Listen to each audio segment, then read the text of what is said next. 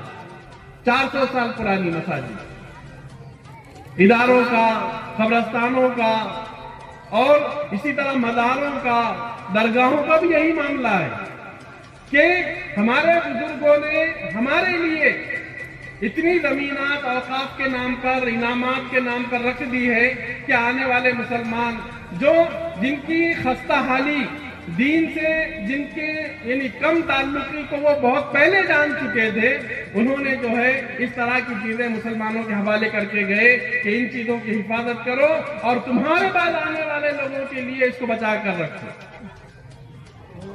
لیکن آئین ایک ایسی چیز ہے دوستوں بزرگوں کہ جس کی وجہ سے آج تک وہ چیزیں ہمارے پاس باقی ہے۔ اگر تھوڑی سی ہم نے کاغذی اعتبار پر یعنی بیداری کا ثبوت دیا اور اس کے تعلق سے تھوڑی فکریں کی تو انشاءاللہ ہم اپنی مذہبی ان مقامات کو، اسلامی شاعر کو، ان مقدس مقامات کو بچانے میں کامیاب ہو سکتے ہیں، ورنہ زمانہ تو قیامت کی چال چل رہا ہے دوستوں بزرگ۔ وہ کسی نہ کسی طریقے سے، کسی نہ کسی روپ سے، کسی نہ کسی انداز سے ہماری ان چیزوں کو ہتھیانے کی ہر ممکن کوشش کر رہا ہے، اور اگر وہ چاہیں تو ایک دم مسلط ہو بھی سکتا ہے، لیکن اس کے سامنے جو آئینی دیوار ہے، اس کے سامنے جو بہت بڑا پہاڑ ہے، وہ ہے آئین کا پہاڑ، وہ ہے دستور کی دیوار، کہ اس نے اس کو اتنا یعنی ناقبت اندیش قدم اٹھانے سے ہمیشہ روکا ہوا ہے۔ اس لیے ضرورت اس بات کی ہے کہ ہم دوستوں بزرگوں اپنی چیزوں کی حفاظت کرنے کے لیے ہمارے آپسی اور اختلافی جو معمولی مکڑی کے جالے کے موافق جو نظریات ہیں، ان نظریات سے باہر آئیں، اجتماعیت کے ساتھ ان چیزوں کا تدارک کریں، اور اپنے ملی اثاثے کو بچانے کے لیے اللہ نے جس صلاحیت کا ہمیں خوگر اور مکلف بنایا ہے، ان صلاحیتوں کو دوستوں بزرگوں قوم کی اس وراثت کو بچانے کے لیے استعمال کریں۔ یہی وقت کا تقاضا ہے۔ میں نے کہا تھا کہ قرآن کریم نے اللہ تعالیٰ فرماتے ہیں کہ والذین جاہدوا فینا لنہدینہم سبلنا، جو کوشش کرتا ہے اللہ تبارک تعالیٰ اس کو ضرور دیتے ہیں۔ اور خواب غفلت میں پڑنے والے کے لیے دوستوں بزرگوں کوئی چیز کا ملنا بڑا دشوار ہے۔ خالی ہاتھ پر ہاتھ دھرے بیٹھے رہنے سے کسی چیز کا ملنا مشکل ہے۔ دعائیں کوششوں کے بعد کرنی چاہیے۔ کوشش کچھ بھی نہیں، صرف دعاؤں سے مسائل حل کریں گے تو اللہ تبارک تعالیٰ بھی فرماتے ہیں کہ ان اللہ لا یغیر بقوم حتی یغیروا ما بانفسہم، جو خود اپنے آپ کو بدلنے کی کوشش نہ کرے تو اللہ تبارک تعالیٰ بھی اس کو تبدیل نہیں کرتے۔ اس لیے کوشش کیجئے، آئین نے ہمیں جو تحفظات دیے ہیں ان تحفظات کا پورا استعمال کیجئے، اپنی وراثت کو بچائیے، ورنہ کل آنے والی نسلیں جو ہے دوستوں بزرگوں ہماری اس غفلت کو کی وجہ سے ہمیں معاف نہیں کرے گی۔ بہت ضروری ہے۔ اس لیے اقبال نے کہا تھا کہ حالات اور مسائل سے ڈرنا، ان سے گھبرانا اور ان کا رونا یہ ہماری فطرت نہیں ہے۔ اور ہماری شان تو یہ ہے دوستوں بزرگوں کہ ہم اگر پہاڑوں کو چیرنا چاہیں، عزم کر لیں تو ہم پہاڑوں کو چیر سکتے ہیں، چٹانوں کو ریزہ ریزہ کر سکتے ہیں، اور علمی اور قلمی کام کے اگر نمونے دیکھیں تو تاریخ میں ایسے واقعات بھرے ہوئے دوستوں بزرگوں کہ ہم نے